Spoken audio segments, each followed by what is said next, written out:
ሰላም ልጆቻችን እንዴት ሰነበታችሁ? ከአሚኮ ልጆች መሰናዷችን የሀገሬ መሰናዷችን እነሆ ወደ እናንተ መድረሱን ጀምሯል። በዛሬው የሀገሬ መሰናዷችን ልጆቻችን የት እንደምንገኝ ታውቃላችሁ? በደብረ ሮሃ ቅዱስ ላሊበላ ገዳም እንገኛለን። በዚህ ደግሞ ቅዱስ ላሊበላ ካነጻቸው ህንፃዎች መካከል ዛሬ አንዱን ልናስጎበኛችሁ እዚህ ከትመናል። ከዚህ ደግሞ አብረውኝ ያሉ ተማሪዎች አሉ። የቅዱስ ላሊበላን ታሪክ ይሰማሉ። ለምን እንደታነጸ ያያሉ። ከአንዱ ህንፃን ያያሉ። እንዴት እንዳነጸው ደግሞ ጥያቄያቸውን ያነሳሉ፣ ስሜታቸውንም ያጋራሉ። እናንተም ከኛ ጋር አብራችሁን ቆይታችሁ የአባቶቻችሁን የእናቶቻችሁን የቀደመ ታሪክ እንድትሰሙ ከኛ ጋር አብራችሁ እንድትጎበኙ እንጋብዛችኋለን። አሁን አብራችሁን ተከተሉ። አሁን ጉዞ ወዴት ነው? ወደ ቤተ አማኑኤል። ወደ ቤተ አማኑኤል። ወደ ቤተ አማኑኤል። አማኑኤል እንሂድ።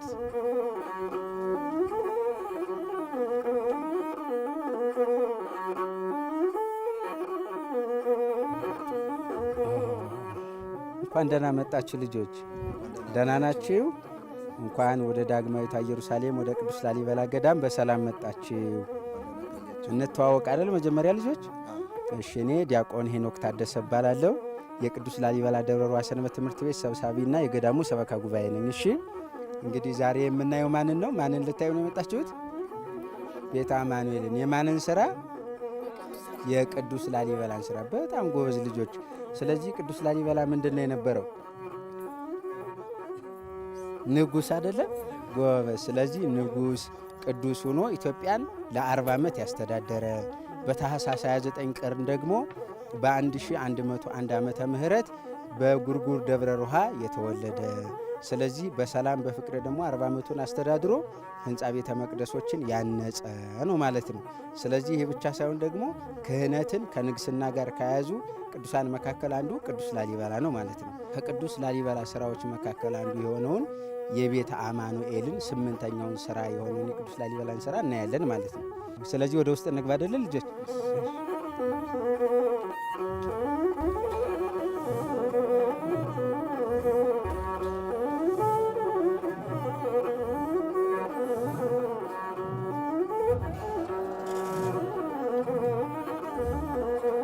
ቤተ ክርስቲያን እንግዲህ እንደምታዩት በጣም ያምራል አይደለ? በጣም ያምራል። ስለዚህ ውስጡ ላይ ደግሞ እንደዚህው 4 አምዶች አሉት። ስንት አምዶች አሉት? 4 አምዶች። እነዚህ ደግሞ መስኮቶቹ ይታያቸዋል አይደለ? እነዚህ ደግሞ 46 ናቸው። ስንት ናቸው? 46። የተለያየ ቅርጽ አላቸው አይደለ? ግን የክርስቶስ ልጅ ለመሆናችን ምሳሌያችን መስቀል ነው አይደል? ያው ቅዱስ ላሊበላ ደግሞ መስቀል እነዚህ ይሰራልን ልጆችዬ። አሁን ደግሞ ይሄኛው የምታዩት ቤተ ክርስቲያን 3 በሮች አሉት። ደግሞ ስንት በሮች አሉት? 3 በሮች። ይሄ ደግሞ 9 ክፍሎች አሉ ልጆች። ይሄ ስንት ክፍሎች? 9።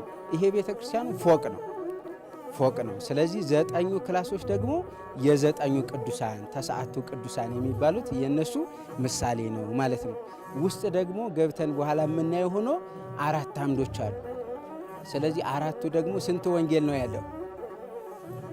4 አይደለ? ማን? ማቴዎስ፣ ማርቆስ፣ ሉቃስና የዮሐንስ ምሳሌ ነው ማለት ነው።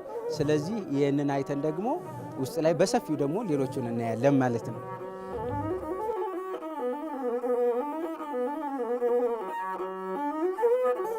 በሮቹ ይታያቸዋል አይደለ? በሮቹ ደግሞ እነዚህ በቅዱስ ላሊበላ ዘመን የነበሩ ናቸው እነዚህ በሮቹ።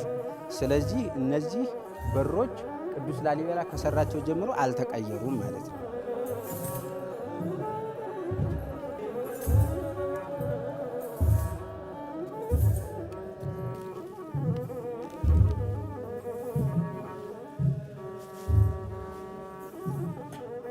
የቤተ አማኑኤል ውስጥ ላይ እንገኛለን ማለት ነው። እሺ፣ ስለዚህ ቅድም እንዳልኳችሁ 4 አምድ አለው ብለናል አይደለ? አምድ ማለት መሰሶ ማለት ነው። ስለዚህ ይሄ ምን ይባላል? አምድ ይባላል። ስለዚህ 1 2 3 4 አይደለ? ስለዚህ ይሄ ደግሞ የ4ቱ ወንጌላውያንና የኪሩቤል ምሳሌ ነው ማለት ነው። ይሄ ቤተ ክርስቲያን ደግሞ ላይ ፎቆች አለው አይደለ? ስለዚህ እነዛ ፎቆች ደግሞ ቅድም ምን ብለናል? የ9 ቅዱሳን ምሳሌ ነው ብለናል። ይሄ የምናየው ፊት ለፊት ደግሞ ምን ይባላል? ቤተ መቅደስ ይባላል። ካህናት ብቻ የሚገቡበት፣ ዲያቆናት፣ ቀሳውስት ብቻ የሚገቡበት አይደለ? ይሄ ደግሞ ቅድስት ይባላል። ስለዚህ ሰዎች ሊቆርቡ ሊያስቀድሱ ሲፈልጉ ደግሞ ክህነት የሌላቸው ወይንም ደግሞ ክህነትም ቢኖራቸው ለአገልግሎት በማይገቡ ሰዓት እዚህ ሆነው ያስቀድሳሉ፣ ይጸልያሉ ማለት ነው። ስለዚህ ይሄ የምእመናን የጸሎት የማስቀደሻ ቦታ ነው ማለት ነው። ስለዚህ ይህንን ከፈጸሙ በኋላ ካህናት ደግሞ ከዛ ገብተው ቅዳሴ ስነ ስርዓት ያካሂዳሉ ማለት ነው። እሺ ልጆችዬ፣ ስለዚህ እንደምታዩት በኪነ ህንፃው በጣም የተዋበ ነው። ይሄ የምታዩት አርክ አለ አይደለ? ወይም ደግሞ እዚህ የታጠፈው ይሄ የምታዩት በዛን ጊዜ ምንም አይነት መሳሪያ አሁን የምናየው የዘመና መሳሪያ ባልነበረበት ይህንን ሰራ ቅዱስ ላሊበላ። አያችሁ አይደለ? አምዶቹንም ሲሰሩ ቤተክርስቲያኖቹ አሁን ቤት ሲሰራ ከታች ወደ ላይ ነው ከላይ ወደ ታች ነው የምታውቁት? ከታች ወደ ላይ ነው አይደለ? ቅዱስ ላሊበላ ሲሰራ ግን ከአንድ ድንጋይ 11 ቤተ መቅደስ ከየት ከላይ ወደ ታች እየቀረጸ መጣ ማለት ነው። አያችሁ አይደለ? ስለዚህ እሱን ቀርጾ ይሄንን ማን አለው? ቤተ ቅዱስ አማኑኤል የመንግስተ ሰማያት ምሳሌ ብሎ ሰየመው ማለት ነው። እሺ ልጆች፣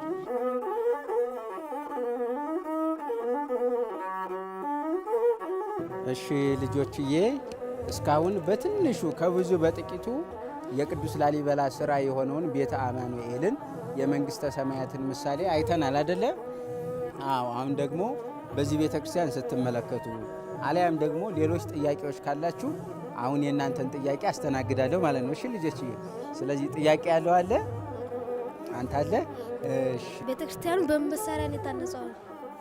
በጣም ጥሩ ጥያቄ። ይሄ የምታዩት ውብ የሆነ ቤተ ክርስቲያን ብዙ ዘመናዊ መሳሪያ ባለበት ቢሆን ይሄ በእንዲህ መሳሪያ ይባል ነበር አይደለ ልጆች? አሁን ግን በዛን ጊዜ ምንም አይነት መሳሪያ ባልነበረበት ቅዱስ ላሊበላ 11ዱንም አብያተ መቅደሶች ከአንድ ወጥ ድንጋይ እጀታ በሌላት መጥረቢያ ነው የሰራው ማለት ነው። አይታችኋን አይደለ? እጀታ በሌላት መጥረቢያ፣ በዛች በትንሽ መጥረቢያ 11ዱን ቤተ መቅደሶች ከአንድ አለት ላይ በዛች እጀታ በሌላት መጥረቢያ ሰራት። ያቺ መጥረቢያ እስካሁን ድረስ ሙዚየም ውስጥ ትገኛለች ማለት ነው። እሺ፣ ሌላ ጥያቄ ያለው አለ? እሺ። ለሀገሪቱ ምን ጥቅም ይሰጣል ቤተ ክርስቲያን? እሺ፣ ለሀገር በጣም ብዙ ጠቀሜታ አለው። ለምሳሌ ሀገር በኢኮኖሚ፣ በማህበራዊ ዘርፍ፣ በምህንድስናው ዘርፍ ወይንም ደግሞ በተለያዩ ዘርፎች አሉ አይደለ? የሀገር ጠቀሜታ በኢኮኖሚያዊ ጠቀሜታ ብናይ ለምሳሌ እዚህ ብዙ የውጭ ቱሪስቶች ይመጣሉ። እነሱ ደግሞ ሲመጡ በኢኮኖሚያዊ ጠቀሜታ በቱሪስት አማካኝነት ቤተክርስቲያኗም ሆነች ሀገር ገቢ ያገኛሉ፣ ገንዘብ ያገኛሉ ማለት ነው። ሁለተኛው ደግሞ የኢትዮጵያን ድንቅ የአባቶቻችንን ጥበብና ታሪክ ያሳያል ማለት ነው። የምህንድስና ጥበባቸው እንደምታዩት አሁን በዓለም ላይ ፎቅ መስራት የተጀመረው አሁን ነው አደለ? ቅዱስ ላሊበላ ግን እዚህ ቤተ መቅደስ ላይ እንኳን እንዳያችሁት ፎቅ ሰርቶ ከላይ ላይ ደግሞ 9 ክፍሎች አይታችኋን አደለ? አሁን በዘመናዊ ቋንቋ እናንተ ምንድን ነው የምትሉት? G+1 አደለ? ስለዚህ አሁን የምታዩት G+1 ወይንም ደግሞ ግራውንድ +1 አለ ማለት ነው።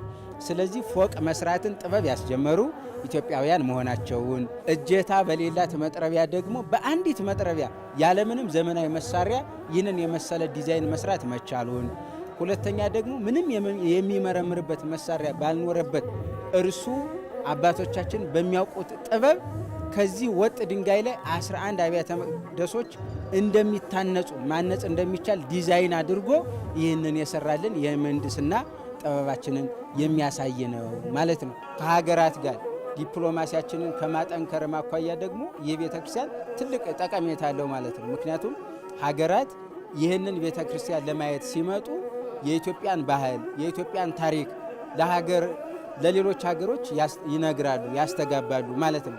ስለዚህ ያ ደግሞ ሀገራት ከሀገራት ጋር ያላቸውን ግንኙነት ያጠነክራል። አሁን ለምሳሌ ይህንን ቤተክርስቲያን እየጠገነልን የሚገኘው የፈረንሳይ መንግስት ነው። ስለዚህ ከፈረንሳይ መንግስት ጋር ያለን ግንኙነት ጠነከረ።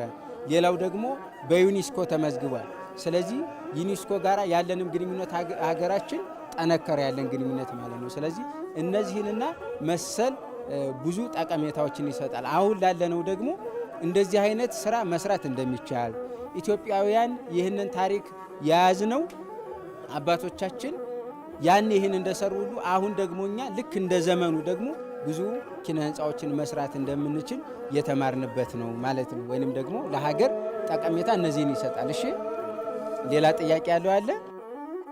ምን ያክል ዘመን ሆነው ቤተ ክርስቲያኑ ከተሰራ? እሺ ቤተ ክርስቲያኑ እንግዲህ በ11ኛው ክፍለ ዘመን ነው የተሰራው። አሁን ላይ ደግሞ ስንተኛው ላይ ነው? 21ኛው ክፍለ ዘመን። ስለዚህ ከ900 ዓመት በላይ ሆኖታል ማለት ነው ቤተ ክርስቲያኑ። ስለነበረን ቆይታ በጣም አመሰግናለሁ። እሺ ደግሞ ሌሎቹንም በሌላ ጊዜ እናያለን። በቴሌቪዥን መስኮት ናቸው የምትከታተሉን። ብዙ ጥያቄዎች ስለ ቅዱስ ላሊበላ ስለዚህ ህንፃ እንዴት ተሰራ ብዙ ጥያቄ እንደሚኖራችሁ እርግጠኛ ነኝ። እነሱ ደግሞ ጥያቄዎቻችሁን አንስተው ዲያቆን ሄኖክ መልስ ሰጥቷቸዋል። በጣም ዲያቆን ሄኖክን በጣም ነው የምናመሰግነው። አሁን ደግሞ ይህን ከጎበኙ በኋላ ስሜታቸው ምን ይመስላል የሚለውን እስኪ እነሱን ደግሞ ምን እንደተሰማቸው እናዳምጣቸው። የቅዱስ ላሊበላ ቤተክርስቲያን በመጎብኘት በጣም ነው ደስ የሚለው። ከፈለጋችሁ እናንተ መታችሁ መጎብኘት ትችላላችሁ። እስኪ ምን ተሰማሽ? ደግሞ ወደ አንቺ መጠናል። ደስ ይላል። ያላያችሁ ታሪኩን መታችሁ ስሙት። በጣም ደስ ይላል። እናም ደግሞ ትለወጡበታላችሁ። እኔ በጣም ደስ ብሎኛል። ብዙም አላውቃቸው ነገር አውቄያለሁ እና ሌሎች ልጆች እየመጡ እንዲጎበኙ እነግራቸዋለሁ። አንቺም ለትምህርት የተስበት ልጅ ለሚገኙ ያላዩት ዛሬ ለምሳሌ እንደው ያልሰማሽው ምን ሰማሽ ዛሬ? በጣም ብዙ ምን ያክል ዘመን እንደቆየ ጠይቄያለሁ። ያንን አውቄያለሁ፣ ተረድቻለሁ። በጣም ነው የማመሰግነው ልጆች። እኔም ራሴ በጣም ተደንቄያለሁ። ምክንያቱም አሰራሩ ራሱ ከላይ ወደ ታች ቤት ስንሰራ ምንድነው ልጆች ቅድም አስጎብኘው ዲያቆን ሄኖክ እንደነገረ ከታች ወደ ላይ፣ እኛ ደግሞ ያየነው ደግሞ ዛሬ ምንድነው ከላይ ወደ ታች፣ ጣሪያ ተጨርሶ ወደ ግድግዳ፣ ከግድግዳ እንደገና ወደ መሰረት። እኔ በጣም ገርሞኛል። በሰሜን ወሎ ዞን የሚገኝ እንግዲህ ቅድም እንደነገርኳችሁ ይሄ ሰሜን ወሎ ዞን ላስታ ወረዳ፣ ከዛ ደግሞ ላሊበላ ከተማ ላይ የሚገኘው ደብረ ሮሃ ቅዱስ ላሊበላ ቤተ አማኑኤል ነው ያየነው። ሌሎቹን ቤተ ጊዮርጊስ ረጅም በጣም ታሪኩ ሰፊ ስለሆነ ነው ልጆች እየበነገራችን ላይ እነ ቤተ ጊዮርጊስ አሉ፣ እነ ቤተ ሊባኖስ አሉ፣ እነ ቤተ ደናግል አሉ። እነሱን አላየናቸው ምክንያቱም በጣም ሰፊ ስለሆነ። ለእናንተ ዛሬ ግን ቤተ አማኑኤል አቀረበንላችኋል። የዛሬው ዝግጅታችን ይህንን ነው የሚመስለው። እናንተም መጣችሁ እንድትጎበኙ እንጠይቃችኋለን። ሌሎቹ የአሚኮ ልጆች መርሃ ግብሮቻችን ይቀጥላሉ። ሰላም ልጆቻችን፣ ቻው በሏቸው። እናመሰግናችኋለን።